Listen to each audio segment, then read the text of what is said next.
आज हामी यस्तो व्यक्तित्वसँग उपस्थित भएका छौँ, उहाँले समृद्धिको बाटो शून्यबाट करोडपति जस्ता पुस्तकहरू लेख्नु भएको छ। त्यसै गरी लगानी व्यवस्थापन कसरी गर्ने, लगानी गरेर कसरी रिटर्न आर्जन गर्ने भन्ने कुरा सिकाउँदै आउनुभएको छ। उहाँ हुनुहुन्छ डाक्टर केशव श्रेष्ठ। स्वागत छ यहाँलाई। हस्, धन्यवाद। अब यहाँ त सबैलाई लगानी व्यवस्थापनको तरिका सिकाउँदै आउनुभएछ। अब लगानीको एउटा पाटो यो सेयर बजार पनि हो। अहिलेको सेयर बजार सुन्निएको कि मोटाएको? अब साँच्चीकै भन्नुपर्दाखेरि यसलाई सुन्निएको भन्नु मिल्छ, किनभने अर्थतन्त्रका आयामहरूमा कुनै खास तात्विक सबलता देखिएको छैन। तर सेयर बजार माथि गएको गएछ, खासमा लगानीका अन्य विकल्पहरू नभएको कारणले गर्दा माथि गइरहेको हो। सुन्निएकै भए तापनि यसलाई सस्टेन गरेर लैजान चाहिँ सक्छ यदि नियामक निकाय र सरकारले चाह्यो भने, र लगानीकर्ताको उत्साह साह्रै राम्रो छ। तर तपाईले सुन्निएको भन्दै गर्दा हामीले चाहिँ टेक्निकल भाषामा यसलाई टेक्निकल बुल भनेर भन्छौँ, जुन सस्टेन नहुन पनि सक्छ र धेरै जोखिम पनि सिर्जना गर्न सक्छ। अहिलेको अवस्था त्यस्तो देखिन्छ। त्यसमा यो दिगो हुँदैन भन्न खोज्नुभयो? अर्थतन्त्रका आधारभूत कुराहरू जस्तो ग्रस डोमेस्टिक प्रोडक्सन, हैन, कुल गारस्थे उत्पादन जसलाई हामी भन्छौँ, पर क्यापिटा इन्कमहरू नबढेसम्म, रियल सेक्टरका उद्योग धन्दाहरू नफस्टाएसम्म खालि सेयरमा मात्रै लगानी गर्ने भने स्पेकुलेटिभ मोडमा जान्छ क्या। त्यसले गर्दा यो निरन्तरता हुन, सस्टेन हुन चाहिँ गाह्रो छ। यही हिसाबले चाहिँ साइकल हुन्छ भन्छन् हैन, बियरिश ट्रेन्डको साइकल पुरा भएर अनि यो बुलिसमा प्रवेश गरेको भनिन्छ नि। अब साइकल हामीले बियरिश साइकल भोगिसकेको अवस्था हो, त्यो हिसाबले नयाँ बुलिस साइकलमा जानुपर्ने हो। तर साइकल कसरी आउँछ भने साइकलको लागि साइकल यत्तिकै आउने होइन। अर्थतन्त्रलाई 4 वर्ष 5 वर्षमा एउटा सेक्टरहरूले, निश्चित सेक्टरहरूले लिड गर्छन् र त्यो सेक्टर बुम हुँदाखेरि तेजी हुन्छ। त्यसपछि त्यो सेक्टरहरू स्याचुरेसनमा पुगेपछि फेरि बियरिश ट्रेन्ड सुरु हुन्छ र त्यसको रिफ्लेक्सन सेयर मार्केटमा पर्ने हुनाले, अर्थतन्त्रको रिफ्लेक्सन सेयर मार्केटमा पर्ने हुनाले साइकल आउने हो। त्यसकारण सेयर मार्केटको आफ्नै बियरिश साइकल चाहिँ पुरा भइसकेको, अहिले बुलिस साइकल आउने अवस्थामा हो। तर त्यो बुलिस साइकललाई फन्डामेन्टल कुराले त सपोर्ट गर्नु पर्यो नि, त्यो सपोर्ट गरेन भने टिक्दैन क्या। त्यस्तो हो। त्यसो भए यो धेरै उकालो चाहिँ जाँदैन, यहाँको प्रेडिक्सन केही छ? अब धेरै उकालो चाहिँ जाँदैन। अब लगानीका कुराहरू अन्यतिर मौका नमिलुन्जेलसम्म र रियल सेक्टर नफस्टाउन्जेलसम्म चाहिँ, तर विकल्प पनि छैन नि। अनि मान्छे सबै लगानी त्यही हुने हुनाले चाहिँ केही माथि चाहिँ जान्छ। तर यसरी सधैँ निरन्तर गइराख्ने जस्तो साइकल भन्नाले 4 वर्ष 5 वर्षको साइकल हुन्छ नि, यसरी 4 वर्ष 5 वर्षसम्म निरन्तर त जान सम्भव छैन। यो हिसाबले केही माथि जाला, अझै 200-300 पोइन्ट माथि जान सक्छ। यो लगानीको क्षेत्र खुम्चिएको अवस्था एउटा, त्यसले गर्दाखेरि तरलता वृद्धि गर्यो।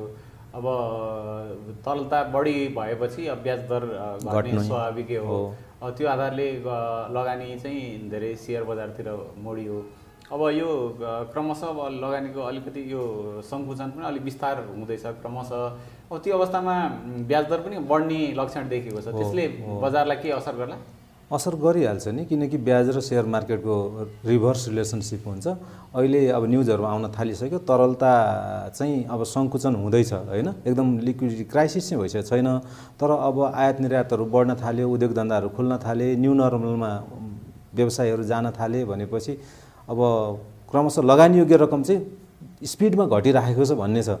त्यसले गर्दाखेरि सेयर बजारलाई केही न केही त त्यसले असर पारि नै हाल्छ। स्टेबल हुन्छ। अब एकदम तेजीको साथ जुन हिसाबले गइराखेको थियो त्यो स्लोली एन्ड स्टेडली हुनसक्छ। ब्याज दर बढ्न साथ सेयर बजारमा त्यसको असर त परिहाल्छ। अहिले यहाँले भन्नुभयो सेयर बजार सुन्नियो, वास्तवमा सुन्निएरै होला। यसो बजार पुँजीगत पनि कुल गार्हस्थ्य उत्पादनको हाराहारीमा पुगेछ।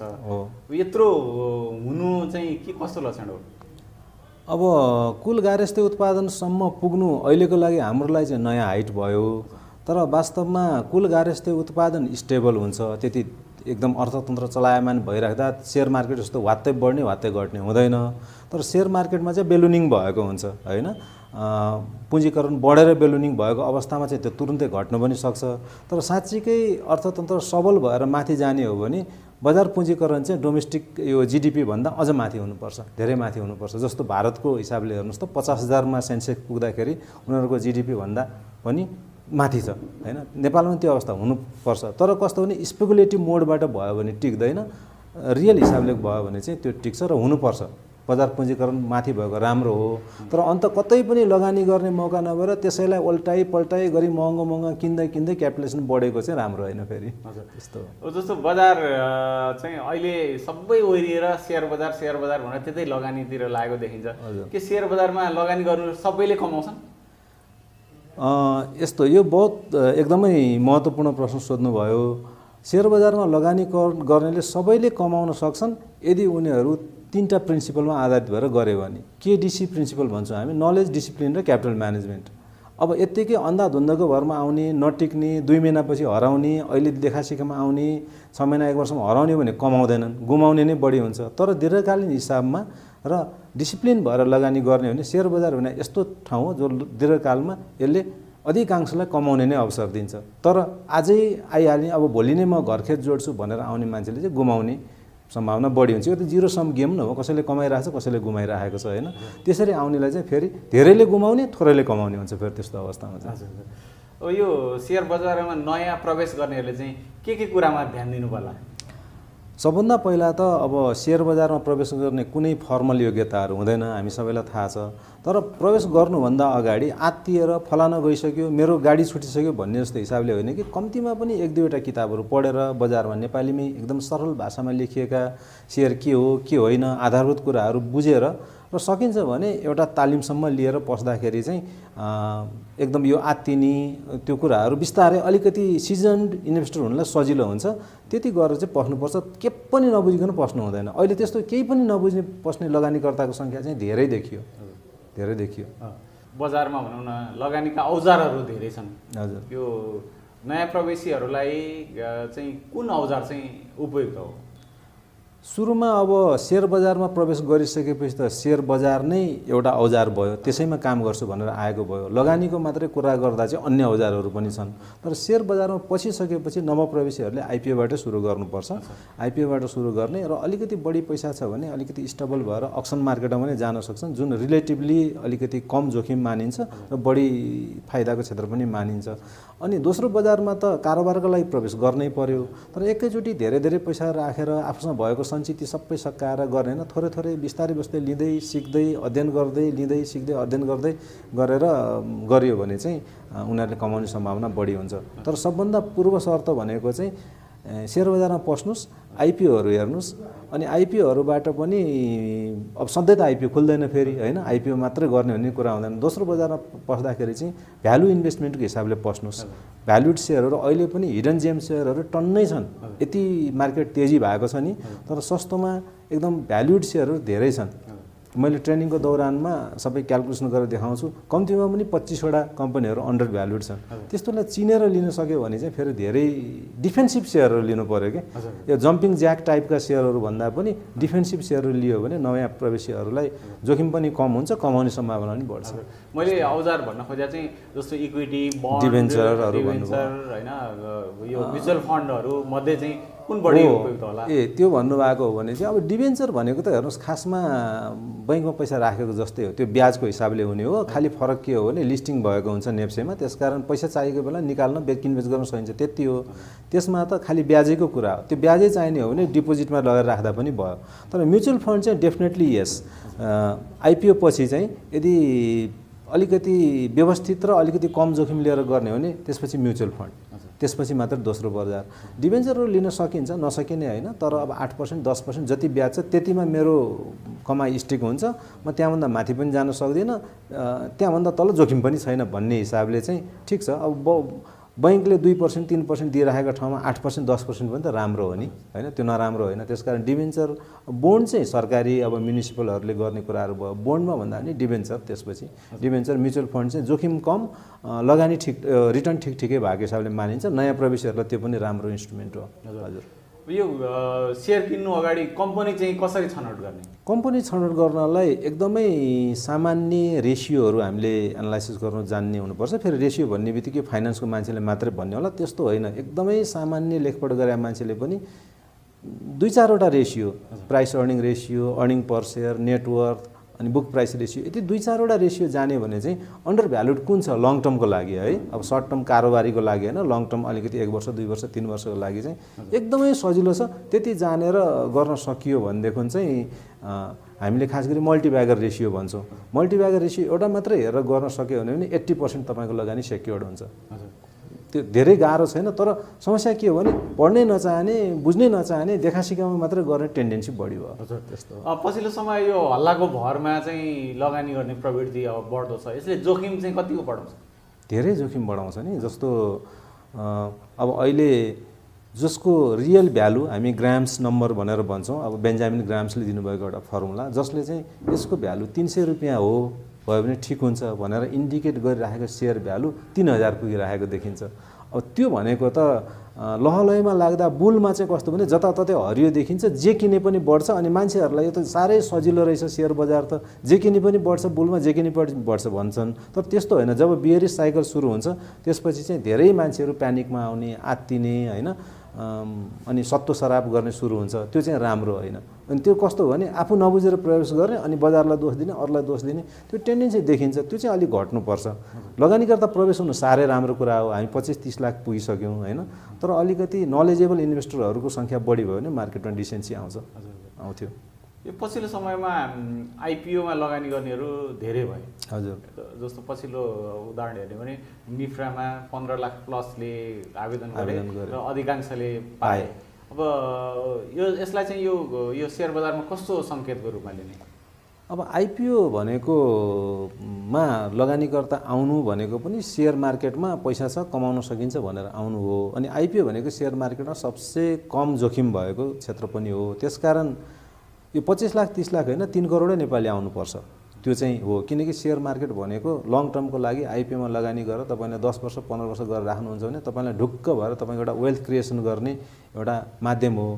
तर जति आए यो आइपिओमा परेपछि 100 रुपियाँमा पर्छ, 200 300 400 500मा बेचिहाल्छु भन्ने हिसाबले आएको भयो भने फेरि आइपिओमा आए पनि ट्रेडिङ मेन्टालिटीले आएको, नबुझिकन आएको। त्यसकारण थोरै जानेका नबुझेका मान्छेहरू पनि आइपिओमा आएर त्यसलाई लङ टर्म होल्ड गरेर राखिदियो भने चाहिँ त्यसले एउटा वास्तवमा 10-15 वर्ष राख्यो भने निफ्रा जस्तोलाई 10-15 वर्ष राख्यो भने घरखेतै कमाउने गरेर दिन्छ।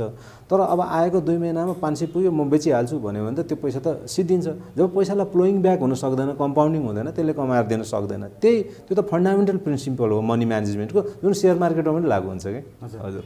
यो अब आइपिओमा धेरै ओइरिनुको अर्थ चाहिँ के हो भने एउटा सानो सानो पुँजी कलेक्सन गरेर पनि ठुला आयोजनाहरू पनि बनाउन सकिने रहेछ भन्ने यसले सकारात्मक सन्देश दिएको छ।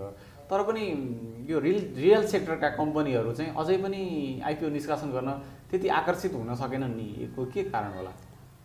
अब यसको लागि रियल सेक्टर आकर्षित नहुन सक्नुमा एउटा त उसले स्वेट इक्विटी लगाएको हुन्छ।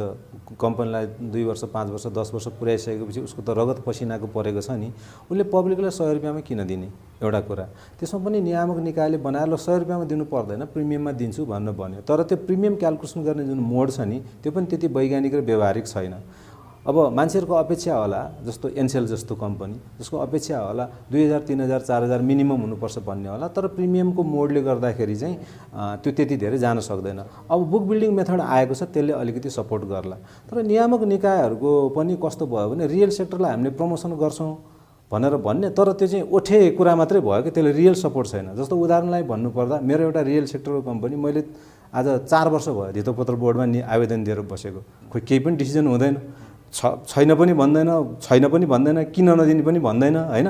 अब त्यस्तो किसिमको सपोर्टले कसरी आउँछ त? म आउँछु भन्नेलाई नदिने, बाटो नखोलाउने, अनि अब वाइवाई चाउचाउ मात्रै आओस्, एनसेल आओस् अथवा फलानु एकदम अर्काले टुप्पामा पुर्याइसकेको कम्पनी मात्रै आओस् अनि पब्लिकलाई दियोस् भनेर व्यवसायिकले त हेर्छ नि मलाई नाफा छ कि छैन। मैले त्यो मेथडमा जाँदा सरकारले त भन्यो, तर जाने नजाने त उसको आफ्नो कुरा छ। त्यसकारण रियल पोलिसी सपोर्ट हुन सकिरहेको छैन। त्यो चाहिँ हो, त्यहाँनिर सरकारले नियामक निकायले सुधार गर्नै पर्छ। यो बुक बिल्डिङ विधिले के आकर्षित गर्ला उनीहरूलाई? गर्छ, तर कस्तो भने बुक बिल्डिङ पनि अब पहिला 45-46 वटा एजेन्सी अहिलेसम्म सुरु नै भएको छैन, अहिले 64 कति पुग्यो होइन, 60+ एजेन्सीहरू छन्। तर उनीहरूले नै पनि कार्टेलिङ गर्न सक्छन् नि त। जस्तो ल तिमी यतिमा हाल, म यतिमा हाल्छु, यो त हेर्नु नेपाल सानो मार्केट हो, त्यसमाथि पनि 60 जनाले मात्रै गरेर मिलाएर हालौँ भन्यो भने त फेरि त्यसैमा त्यहाँ पनि चलखेल अथवा कार्टेलिङ हुन सुरु हुन्छ। तर त्यस्तो भएन र रियल सेन्समा गयो, कम्पिटेटिभ हिसाबले जाने भयो भने त निश्चित रूपमा सहयोग गर्छ, किनकि बुक बिल्डिङबाट एउटा कट अफ प्राइस निर्धारण हुन्छ। कट अफ प्राइस भएपछि त्यसको आधारमा फेरि आइपिओलाई सर्वसाधारणले पाउने भए, त्यसले गर्दा एट्र्याक्सन चाहिँ गर्छ। तर त्यसलाई अब मलाई जहाँसम्म लाग्छ जस्तो कानुनले नै अब निर्देशित गरेका एनसेल जस्ता कम्पनीहरू त आउनै पर्यो। अरू धेरै कम्पनीहरू छन् जुन प्राइभेटबाट पब्लिकमा जान बाँकी छ अथवा पब्लिकमा गइसकेपछि फेरि बुक बिल्डिङ आउन बाँकी छ। त्यहाँनिर चाहिँ साँच्चीकै हामीले रियल भ्यालु पाउँछौँ त भनेर पर्खेर हेरेको अवस्थामा बसिरहेको जस्तो देख्छु मैले चाहिँ कम्पनीहरू। त्यसले गर्दा ट्रु सेन्समा त्यो एप्लाई भयो भने निश्चित रूपमा सहयोग गर्छ। त्यहाँ पनि कार्टेलिङ हुन थाल्यो भने फेरि त्यसले खासै सहयोग गर्दैन। यो बुक बिल्डिङ लागू भएपछि चाहिँ यो सामान्य लगानीकर्ता जो आइपिओमा लगानी गर्छन् उनीहरूले फेस भ्यालु 100 रुपियाँमा सेयर किन्न पाइरहेका थिए। अब चाहिँ त्यो अवस्था अन्त्य हुँदैछ भनिन्छ नि, के हो? किनभनेदेखि अब बुक बिल्डिङ भएर कम्पिटिसनमा गइसकेपछि एउटा कट अफ प्राइस निर्धारण हुन्छ।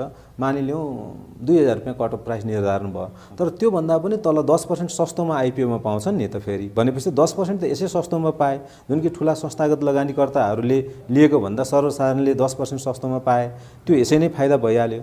अर्को कुरा कम्तीमा 50 किता दिने भन्ने व्यवस्था ल्याउने भन्ने छ, त्यसले पनि गर्दा कम्तीमा 50 किता पाए गर्दा सर्वसाधारणलाई त फाइदा नै हुन्छ। किनभने मार्केटमा त अलरेडी म यति तिर्छु भनेर कम्पिटिसनमा गएको तिरिसकेको, त्यसमा पनि अझ घटाएर आइपिओमा पाउने हो नि त भन्दा फाइदै हुन्छ, त्यसले घाटा चाहिँ हुँदैन। यसो हेर्दाखेरि 100 रुपियाँमा पाइएन, अब 100 रुपियाँमा सधैँ सेयर पाइन्छ भन्ने मेन्टालिटी पनि छोड्नुपर्छ। किनकि सबैले बुक बिल्डिङमा जान पनि सक्दैन नि त, होइन? नेटवर्थ 150 भन्दा बढी भएको हुनुपर्ने, त्योदेखि लगायत अब 3 वर्ष नाफामा भएको हुनुपर्ने, डिभिडेन्ड बाँडेको हुनु, तमाम क्राइटेरिया, मतलब ब्लू चिप कम्पनीहरू मात्रै जान सक्छन् बुक बिल्डिङमा। अरू त फेरि 100 मै पाउने हो, अरू सबै बुक बिल्डिङमा जान सक्दैन, त्यो त 100 मै पाइहालिन्छ फेरि। हजुर, अब यहाँ चाहिँ यो लगानीलाई कसरी गुणात्मक रूपमा वृद्धि गर्ने भनेर पनि सिकाउनुहुन्छ। हजुर, यहाँको बुक नै छ शून्यबाट करोडपति भन्ने, होइन? अब यो लगानीको त्यस्तो औजारहरू के रहेछ? यही सेयर मात्रै हो कि अरू औजारहरू पनि छन् त्यसै गरी गुणात्मक रूपमा आफ्नो लगानीलाई वृद्धि गर्ने? छन्। जस्तो अब बजारमा भएका लगानीका औजारहरूलाई हामीले त्यसको फिचर्स के, त्यसको एट्रिब्युट के, र त्यसले कहाँनिर इनर्जी क्रिएट गर्न सक्छ र त्यो इनर्जी कहाँ अन्त लगेर अझ डबलिङ अथवा कम्पाउन्डिङ गर्न सकिन्छ भनेर हेर्ने हो, होइन? एउटा चाहिँ प्रुडेन्सियल लगानीकर्ताले त्यसरी हेर्छ। तपाईँले भन्नुभएको जस्तै शून्यबाट करोडपति अथवा हामीले हाइब्रिड इन्भेस्टमेन्ट भन्छौँ, अनि त्यसलाई मेरो एउटा कम्पनीले जम्बो पेन्सन प्लान भन्ने नेपाल सरकारसँग चाहिँ त्यो कपिराइट पनि ल्याएको छ, ब्रान्डिङ पनि गरेको छ। अब त्यो भनेको चाहिँ बचतमा पनि मुद्दती निक्षेप, अनि त्यसपछि त्यो मुद्दती निक्षेपले फेरि बिमा कमाउने, बिमाले बोनस कमाउने, बोनस अनि त्यो इन्सुरेन्सहरूबाट लोनहरू लिएर पनि आइपिओमा लगानी गर्न सकिन्छ। र 15 वर्षको टाइम फ्रेममा राख्ने हो भने तपाईँले त्यसलाई 1/10 न्यूनतम, त्यो 1/10 भनेको न्यूनतम हो, त्यति चाहिँ त्यसले कमाउन सक्छ। इनर्जीलाई कम्पाउन्डिङ गरेर सिनर्जी निकाल्न सकिन्छ, हाइब्रिडिङ गर्न सकिन्छ लगानीमा पनि। जसरी एग्रिकल्चरमा हाइब्रिडले बढी प्रोडक्सन दिन्छ भनिन्छ बिउले, होइन? त्यस्तै इन्भेस्टमेन्टमा पनि हाइब्रिड गरेपछि सबै इन्स्ट्रुमेन्टहरूको इनर्जीलाई कम्पाउन्डिङ गरेर एकदमै त्यसको अविश्वसनीय रिजल्ट निकाल्न सक्छ। त्यो मोडलको हामीले मोडलिङ गरेका हौँ, त्यसको हामीले पायोनियरिङ गरेका हौँ। हजुर, अब 1-15 वर्षमै 1-10 गुणासम्म बढाउने भने त मिटर ब्याज जत्तिकै भयो, के सम्भव छ? त्यो एकदमै सम्भव छ। मैले 18-19 वर्ष रिसर्च गरेर आफू लगायत आफ्नो फ्यामिली सर्कलहरूमा 400-500 जनालाई भन्दा बढीलाई सक्सेसफुल्ली लन्चिङ गरिसकेपछि यसलाई अहिले ब्रान्डिङ गरिएको। अब अहिले कर्पोरेटहरूबाट पनि यो बिस्तारै प्रोडक्टहरू बन्न थालेको छ, सहकारीले प्रोडक्ट बनाउन थालेका छन्। फ्ल्याट हिसाबले गर्दाखेरि तपाईँको 60% ब्याज पर्छ, त्यो भनेको 5% ब्याजमा लगाए सर हो। तर जोखिम अत्यन्त कम र प्रतिफल अत्यन्त उच्च। मान्छेले आफैले एकदम थोरै काम गर्ने र पैसालाई बढी से बढी प्लोइङ ब्याक गराई गर्ने, अनि त्यसको सर्टेन मोडल छ। हामीले टेस्टिङ गर्छौँ, हामीले 4 दिनको ट्रेनिङ पनि चलाउँछौँ। ट्रेनिङमा हामी सबैलाई च्यालेन्ज नै गर्छौँ, यहाँको लुप होलहरू के छ। त्यो सुरुमा हेर्दा फाइनेन्सियल इन्टेलिजेन्स नभएको मान्छेले हेर्दा चाहिँ 1/10 यो फ्रड हो कि जस्तो देखिन्छ। तर विश्वास गर्नुहोस् 1/10 पनि न्यूनतम हो, 1/10 होइन। हामीले एकदमै कन्जर्भेटिभ क्यालकुलेसन गरेका छौँ, 1/12-15 हुन्छ। तर कसरी हुन्छ भने त्यसलाई कम्पाउन्डिङ गर्न सिक्नु पर्यो। अल्बर्ट आइन्स्टाइनले त्यसै भनेका होइन नि, compounding power of the money is the 8th wonder of the world, संसारको 8औं आश्चर्य। एउटा महानतम वैज्ञानिकले किन भने होला नि, त्यसको अन्तर्यमा जाउँ र त्यो एकदमै 100% सम्भव छ। हजुर, त्यो लगानी चाहिँ व्यक्ति आफैले गर्न सक्छ कि आफ्नो लगानी चाहिँ कुनै संस्थालाई दिएर उसले गराइदिन्छ?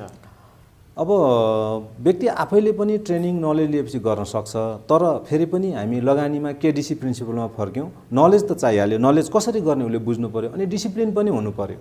यसलाई हामीले मुद्दती निक्षेप, बिमा र हाम्रो सेयर बजारलाई कम्बाइनिङ गर्दै गर्दा हामीले गर्नुपर्ने कामहरू टाइममा गर्दैनौँ, मिस गऱ्यौँ, डिसिप्लिन भएनौँ भने, डी फर डिसिप्लिन प्रिन्सिपलमा भएनौँ भने फेरि त्यो हुन सक्दैन। उदाहरणको लागि सेयर त किन्नु भयो आइपिओबाट, राइट सेयर छोडिदिनु भयो। अब राइट सेयर छोड्ने बित्तिकै त्यसले त 15 वर्षसम्म हान्दै जान्छ। त्यस्तो गर्नु भएन। त्यस्तो गऱ्यो भने व्यक्तिले आफैले पनि गर्न सक्छ।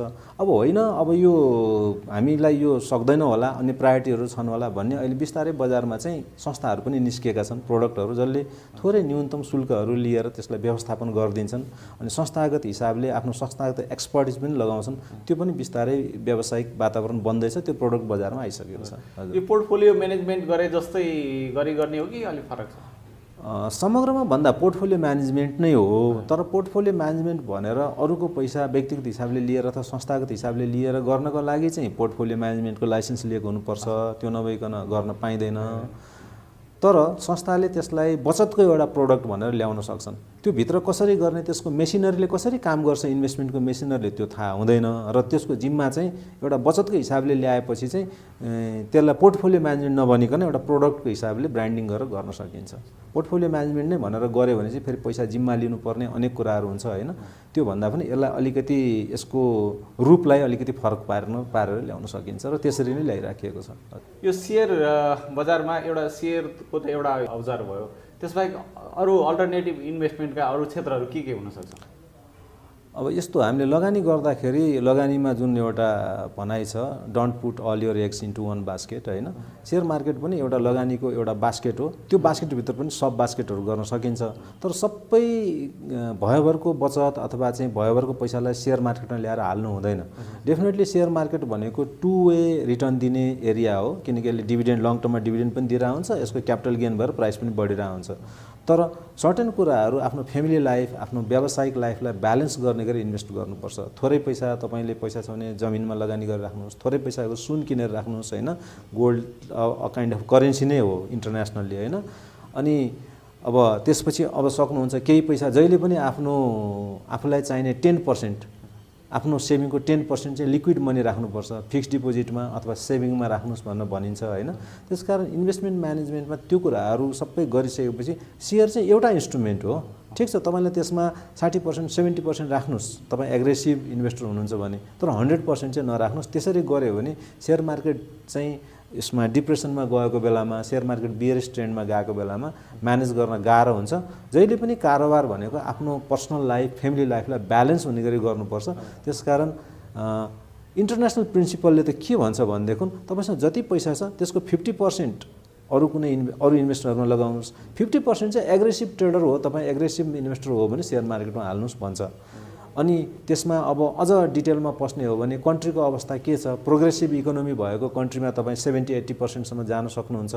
जब विकसित मुलुकको दाँजोमा पुग्छ त्यसपछि चाहिँ त्यो 70-80% गर्नु हुँदैन, 40-50% झर्नुपर्छ भन्ने छ। धेरै प्रिन्सिपलहरू छ, त्यो कुरा गऱ्यो भने धेरै टेक्निकल हुन्छ। तर अहिले नेपालको अवस्थामा चाहिँ 50-50, तपाईँसँग मानिलिउँ 10 लाख रुपियाँ छ भने 5 लाख अरू इन्भेस्टमेन्ट इन्स्ट्रुमेन्टहरूमा पार्क गर्नुहोस् मुद्दती, अथवा सेयरमै आउनुहुन्छ भने डिभेन्चर, बोन्डमा लैजानुहोस्, तर सेक्योर्ड छ, थोरै पैसा होला सेक्योर्ड होला, 1-2 नहोला तर सेक्योर्ड छ, त्यस्तोमा लगानी गर्नुहोस्। र बाँकी 50% मात्रै सेयर मार्केटमा IPO, secondary market, portfolio management गरेर गर्नुहोस् भनेर भन्ने गरिन्छ। त्यसरी गर्न सकिन्छ सेयर मार्केटमा आउने मान्छेहरू। यो सेयर बजारमा बुलिस मार्केटमा मात्रै कमाउन सकिन्छ कि बियरिसमा पनि कमाउन सकिन्छ? अहिलेको सन्दर्भमा चाहिँ बियरिस मार्केटमा कमाउन सकिँदैन, तर नोक्सानलाई कम गर्न सकिन्छ। नोक्सानलाई कम गर्नु भनेको पनि अन्ततगत कमाउने नै भनेर मान्न मिल्छ। तर हामी कहाँ इन्ट्राडे ट्रेडिङ सिस्टम अब कहिले लागु हुन्छ थाहा छैन होइन। धितोपत्र बोर्ड नेपाल सरकारले कहिले ल्याउँछ। अनि सर्ट सेलिङको सिस्टम, तपाईँसँग सेयर छैन तर तपाईँले बेचिदिनुहुन्छ, तपाईँले बेचेपछि कसैलाई दिनु पर्यो होइन त। त्यो तपाईँले सापटीको रूपमा अहिले बेचिदिनु भयो, कतैबाट किनेर ल्याएर दिनुहुन्छ, त्यो त कुनै गाह्रो कुरा छैन, तपाईँको जिम्मेवारी पो हो त, दिनु पर्यो। कसरी दिनुहुन्छ तपाईँको, त्यसलाई हामी सर्ट सेलिङ भन्छौँ। नेपालमा सर्ट सेलिङ छैन, तर सर्ट सेलिङ भएर मार्केटलाई प्रेडिक्सन गर्न सक्यो भने चाहिँ तपाईँ भाउ माथि भएको बेलामा बेचिदिनुहुन्छ, तपाईँसँग सेयर छैन, तर भाउ तल गएको बेला फेरि किन्नुहुन्छ, उसले जिम्मा लगाइदिनुहुन्छ। त्यस्तो बेलामा चाहिँ घट्दो मार्केटमा नि कमाउन सकिन्छ सर्ट सेलिङ भएको बेलामा चाहिँ। तर नेपालमा त्यो छैन। नेपालमा चाहिँ नाफा प्रफिट बुक गर्न अथवा चाहिँ लसलाई चाहिँ कम गर्न चाहिँ सकिन्छ। जस्तो तपाईँले मार्केट प्रेडिक्ट गर्नुभयो, निफ्राको कुरा गरौँ न, अस्ति 600 रुपियाँ हुँदाखेरि कसैले मार्केट प्रेडिक्ट गर्यो अब घट्दैछ भने उसले 600 मा बुक गरेर प्रफिट बुक गर्यो, अब भोलि 500 मा झऱ्यो भने त उसले त लस त कम गर्यो नि त। त्यसरी चाहिँ त्यो 100 रुपियाँ पनि त कमाइ नै हो नि। उसले एक्सन नलिएको भए त घाटा हुन्थ्यो, एक्सन लिएको कारणले गर्दा उसलाई नाफा भयो। त्यो चाहिँ गर्न अहिले पनि सकिन्छ। हजुर, यो सेयर बजारमा कस्तो व्यक्तिहरू चाहिँ, कुन उमेर समूह अथवा कामकाजी, कुन कस्ता व्यक्तिहरू चाहिँ प्रवेश गर्न सक्छन्?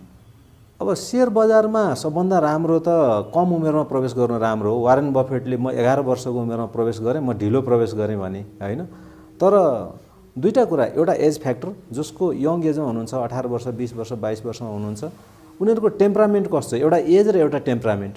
कसैको रिस्क एपिटाइट एकदम कम छ, यङ त यङ नै हो तर रिस्क एपिटाइट कम छ भने उनीहरूले सेयरमा थोरै पैसा लगानी गर्ने, अन्य सेक्टरमा बढी लगानी गर्नुपर्ने हुन्छ। अनि यस्तो यङ्स्टरहरू जसको चाहिँ रेगुलर कमाइ छ, थोरै थोरै भए पनि उनीहरूले मासिक हिसाबले कमाउन सक्छन् भनेदेखि उनीहरूले जुन स्टेजमा प्रयोग गरे पनि हुन्छ। चाहे त्यो मार्केट चाहिँ 2600 2700 पुगेको बेला होस्, चाहे 1500 मा झरेको बेला होस्, तर उनीहरूले लामो समयसम्म रेगुलर कमाइ राख्न सक्छन् र त्यसलाई त्यो कमाइबाट मार्केट तलै गएछ भने एभरेजिङ गर्न सक्छन् कि। अनि लङ टर्मको लागि आयो भने एभरेजिङ गर्दै गएपछि चाहिँ जितिहालिन्छ। जस्तो केही यङ्स्टर्स मेरो ट्रेनिज भाइ बहिनीहरू जसले 8500 हुँदाखेरि पनि स्ट्यान्डर्ड चार्टर्ड किने, तर अहिले उनीहरूको एभरेज प्राइस चाहिँ 1100 छ। उनीहरूलाई त्यति धेरै घाटा भएको छैन किनकि उनीहरूले एभरेजिङ गर्दै गयो जति सकेको जति किन्दै गयो गर्दै। त्यस्तो एजको मान्छेहरूलाई सेयर मार्केट बढी हुन्छ। अब उमेर पनि अलिकति गइसकेको छ, टेम्परामेन्ट पनि अलि लो छ, मलाई रिस्क देखेर डर लाग्छ, घट्यो भने मलाई निन्द्रा लाग्दैन, टेम्परामेन्ट चाहिँ रिस्क एपिटाइटको डाउन छ भनेदेखि त्यस्तो मान्छेहरूले चाहिँ अलिकति डिफेन्सिभ सेयरमा त गर्नै पर्छ, तर डिफेन्सिभ सेयरहरू किन्नुपर्छ कि। डिफेन्सिभ भनेको बढ्दा पनि स्लोली एन्ड स्टिडली बढ्ने, घट्दाखेरि पनि वात्त नघट्ने, त्यस्तोमा गऱ्यो भने राम्रो हुन्छ। तर सेयर मार्केटमा सबैको लागि ठाउँ छ। अब हामी करिब कुराकानीको अन्त्यमा छौँ। यहाँ त यो सेयर बजारको नियामक निकायको नेतृत्वमा पनि प्रतिस्पर्धा गर्नुभएको थियो, करिब एकदम उत्कृष्ट रूपमा छनौट भएर पनि अब त्यो अवसर प्राप्त गर्नु भएन। अब अहिले यहाँले बाहिर बसेर हेर्दाखेरि यो सेयर बजारको विस्तार र विकासमा नियामक निकायको भूमिका चाहिँ कस्तो देखिरहनु भएको छ? अब नियामक निकायको भूमिका त्यस्तो एकदमै आलोचनै गर्नुपर्ने, अनसनै बस्नुपर्ने जस्तो म देख्दिनँ, किनकि कामहरू नभएका भएका छन्। तर जति हुनुपर्ने लगानीकर्ताको आशा अपेक्षा र प्रवेशको स्पिड जुन छ नि, त्यो हिसाबले चाहिँ काम गर्न अलिकति अझै थप गर्नुपर्ने जस्तो देखिन्छ। जस्तो पुँजी बजारमा सर्टेन अब जस्तो कुराहरू, अब दोस्रो एक्सचेन्जको कुरा, अलिकति कम्पिटिसन हुनुपर्ने कुरा, बैंकहरूलाई ब्रोकर लाइसेन्स दिनुपर्ने, अथवा बैंकहरूलाई ब्रोकर लाइसेन्स दिँदैन भने पनि ब्रोकरहरू जो एक्सपान्सन गर्न चाहन्छन् उनीहरूलाई बाटो खुला गरिदिनु पर्ने, नयाँ ब्रोकरै आउन चाहे होला नि यत्रो 5-10 वर्षको अवधिमा। त्यस्ता कुराहरू, इन्डेक्स ट्रेडिङ हामीले तुरुन्तै हामीले सुरु गर्न सक्छौँ। अब इन्ट्राडे ट्रेडिङ पनि खुलाइदिए हुन्छ नेपालमा, किनकि 3 लाख 4 लाख चाहिँ ट्रेडरहरू भइसक्यो होइन। इन्ट्राडे ट्रेडिङहरू खुलाइदिने, सर्ट सेलिङको कुराहरू ल्याइदिने, अनि डेरिभेटिभ मार्केटमा पनि अहिले अब ग्रे एरिया जस्तो गरेर खोइ अब त्यो त्यतिकै चलिरहेको छ, त्यसलाई अलिकति नियमन गरेर त्यसलाई व्यवस्थित गर्ने कामहरू, यस्ता कामहरू तुरुन्तै पनि गर्न सकिन्छ। अलिकति लङ टर्मलाई त जस्तो मलाई सोध्नुहुन्छ भने त मैले त धितोपत्र बोर्डको 4 वर्ष रणनीतिक योजना दिँदाखेरि प्री आइपिओको कन्सेप्ट ल्याएको थिएँ। प्री आइपिओ भनेको सरकार पनि इन्भल्भ भएर आइपिओ मात्रै किन, कम्पनी एउटा मिनी आइपिओ, प्री आइपिओ भनेको मेगा कम्पनीहरू गर्नको लागि अरबौँ रुपियाँको अहिले डिमान्ड छ। तपाईँ अरबौँ रुपियाँ चाहिँ प्री आइपिओ गरेर ठुला कम्पनीहरू इस्टाब्लिस गर्न सक्नुहुन्छ। बरु पिपिपीमा होइन, पब्लिक प्राइभेट पार्टनरसिपमा बरु त्यस्तो कम्पनीहरू जान सहयोग गर्ने। अब त्यो भन्दाखेरि होला प्री आइपिओमा पैसा लिएर एउटा सर्टेन प्राइभेट सेक्टरको मान्छेहरू भाग्यो भने के गर्ने? त्यसको लागि त नियामक निकाय अथवा सरकारी नै त्यसमा चाहिँ नि कन्ट्रोल गर्न सकिन्छ नि। जबसम्म उद्योग धन्दा सुरु हुँदैन, काम सुरु हुँदैन, तबसम्म सरकारको नियन्त्रणमा छ है पैसा भन्न सकिन्छ। अब एउटा व्यक्तिले गरेर कति 8-10 करोड 10-20 करोडसम्म जम्मा गर्न सक्ला, तर अरबौँ रुपियाँ खरबौँ रुपियाँ जम्मा गर्न सक्दैन। यो त कन्ट्राडिक्सन के छ भने हामी एकातिर मेगा कम्पनी आएन, रियल सेक्टर कम्पनी आएन, बुम भएन भन्दैछौँ, अर्कोतिर पोलिसी हिसाबले गर्नुपर्ने कामहरू हामीले गरिदिइराखेका छैनौँ। त्यसमा म त खासमा प्री आइपिओको पक्षपाती हो होइन। यदि म धितोपत्र बोर्डमा गएको भए म त रियल सेक्टरलाई एट्र्याक्सन गर्नलाई त्यो स्किम ल्याउँथेँ अथवा त्यो पोलिसी ल्याउँथेँ। तर अब ठिकै छ, अब नियामक निकायको साथीहरूले बुझ्नु होला नि बिस्तारै त्यो कुराहरू, होइन? हस्, धन्यवाद। यहाँले आफ्नो महत्त्वपूर्ण समय दिएर आफ्नो विज्ञता हाम्रो पाठकहरू सामु पस्किदिनु भयो। धेरै धेरै धन्यवाद। हस्, मलाई पनि आफ्नो कुराहरू भन्ने मौका दिनुभयो। यहाँहरू सबैलाई धेरै धेरै धन्यवाद। हस्।